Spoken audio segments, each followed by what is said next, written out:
Hi hello. ഇന്നൊരു snowy morning ആയിരുന്നു.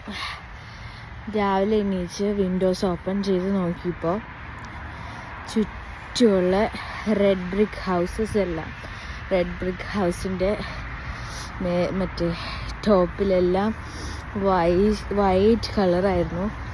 It was very beautiful. ഇത് ഈ വർഷത്തെ ഇവിടുത്തെ ഫ്രഷ് സ്നോ ആണ് കേട്ടോ. ലീഫിലെല്ലാം സ്നോ ഇങ്ങനെ ഒന്ന് പറ്റി പിടിച്ച് കിടക്കണാനായിട്ട് നല്ല ഭംഗിയാണ്. അതുപോലെ തന്നെ ഇപ്പം ഞാൻ ജോലി കഴിഞ്ഞ് തിരിച്ച് വരുമ്പോൾ ഡ്രൈ ലീവ്സിലും ഗ്രീൻ ലീവ്സിലും അതുപോലെ ബെഞ്ചിലും എല്ലായിടത്തും സ്നോയാണ്. ഈ ബെഞ്ചൊക്കെ ഇതിങ്ങനെ ഷുഗർ പോലെയാണ്, നമുക്ക് വാരി തിന്നാൻ തോന്നും. അതുപോലെ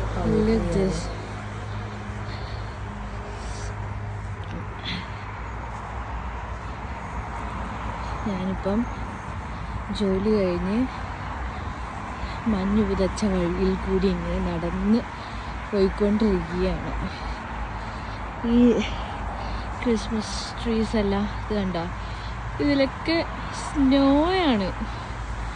ഒരുപാട് സ്നോ ഒന്നും പെയ്തിട്ടില്ല, കുറച്ച് മാത്രമേ ഉള്ളൂ. പക്ഷേ ഇത് ഭയങ്കര ബ്യൂട്ടിഫുള്ളാണ്, പൊടി പോലത്തെ.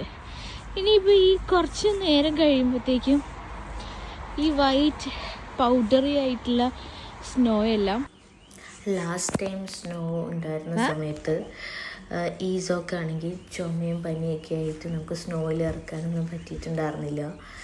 അപ്പം ഞാൻ വിചാരിച്ചു ഇനി എന്നൊക്കെയാണ് സ്നോ ഉണ്ടാവുക ഇല്ല എന്നൊന്നും അറിയില്ലല്ലോ. കളിച്ചത് കുറച്ച് സ്നോ ഉള്ളെങ്കിലും നമ്മളുടെ വീടിൻ്റെ ബാക്ക് സൈഡിലായിട്ട് ഒരു ഫീൽഡ് ഉണ്ട്, ഒരു ഗ്രൗണ്ട്. അപ്പം അവിടെ വീണ് കിടക്കണ മഞ്ഞിൽ അവനെ ഇറക്കി.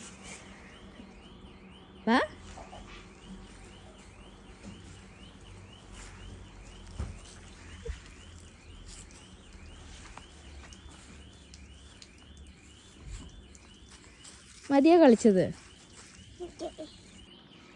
കുരുത്തം കെട്ട തിന്നരുത് കേട്ടോ. ഐസ് ആ ഇച്ചിയാണ്, ഇച്ചി ഐസാണ്, കാണാനേ പാടുള്ളൂ. ബാ നടന്നു വാ.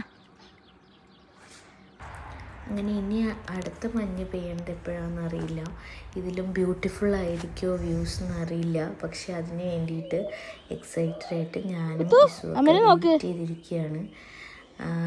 ഭയങ്കര തിക്കായിട്ട് മഞ്ഞ് വീഴുകയാണെങ്കിൽ സൂപ്പറായിരിക്കും.